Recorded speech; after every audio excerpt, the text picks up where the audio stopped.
আপনারা এখানে দেখতে পাচ্ছেন গরুর গলার কাছে 4টি অংশ থাকে। এটা হলো কণ্ঠনালী, তারপরে হচ্ছে খাদ্যনালী, আর 2টি আর্টারি থাকে।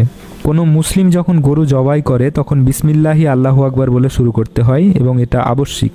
এবং গরু জবাইয়ের ছুরিটাও ধারালো হওয়া জরুরি। প্রথমে যখন গরুর গলার চামড়া কাটে তখন গরু ব্যথা পায়, এবং তারপর যখন এই 4টি অংশ কেটে যায় তারপর থেকে সে আর ব্যথা পায় না। 4টি অংশ কি কি? একটা হলো কণ্ঠনালী, 2 নম্বর হচ্ছে খাদ্যনালী, আর 2টো আর্টারি। 4টি অংশ কেটে যাওয়ার পর ব্যথা করে না, কারণ ওই 4টি অংশ কেটে দেওয়ার পর প্রাণীটি তার জ্ঞান হারিয়ে ফেলে। কারণ এই ভেনগুলি কেটে দেওয়ার পর অনেক পরিমাণ রক্ত বের হয়, এবং রক্ত বের হওয়ার জন্য তার রক্তচাপের অনেক পরিবর্তন হয়, কিন্তু সেন্ট্রাল কর্ড অক্ষত অবস্থায় থাকে, তাই তার নার্ভাস সিস্টেম অ্যাক্টিভ থাকে। এদিকে গলার ভেনগুলো কেটে যাওয়ার জন্য ব্রেনে রক্তের প্রয়োজন হয়, ফলে গরুর ব্রেন তখন মেরুদণ্ডের মধ্যে থাকা স্পাইনাল কর্ডের মাধ্যমে হৃৎপিণ্ডকে সিগন্যাল পাঠায়, ফলে তার হৃৎপিণ্ড তখন খুব দ্রুত পাম্প করতে থাকে, অর্থাৎ দ্রুত রক্ত পাঠাতে থাকে। কিন্তু রক্ত তখন আর ব্রেনে পৌঁছায় না, বাইরে বেরিয়ে যায়। কারণ ওই ভেনগুলোই কাটা হয়ে গেছে।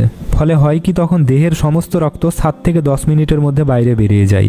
তাই যখনই গরু জবাই করা হয়, গরু জবাইয়ের পর 7 থেকে 10 মিনিট গরুটিকে তার নিজের অবস্থায় ছেড়ে দেওয়া উচিত। অনেকে গরু জবাইয়ের পর তার মেরুদণ্ডের স্পাইনাল কর্টেক্সকে কেটে দেয়।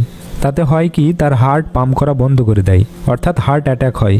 আর হার্ট পাম্প করা বন্ধ করে দিলে শরীরের সমস্ত রক্ত বাইরে বেরিয়ে আসতে পারে না। ফলে সেই মাংস যদি ভালোভাবে রান্না না করা হয় তাহলে কিন্তু শরীরের অনেক রোগ সৃষ্টি হতে পারে। তাই সাবধান এবং সতর্ক থাকবেন, ইসলামিক পদ্ধতিতে সঠিকভাবে গরুকে জবাই করবেন।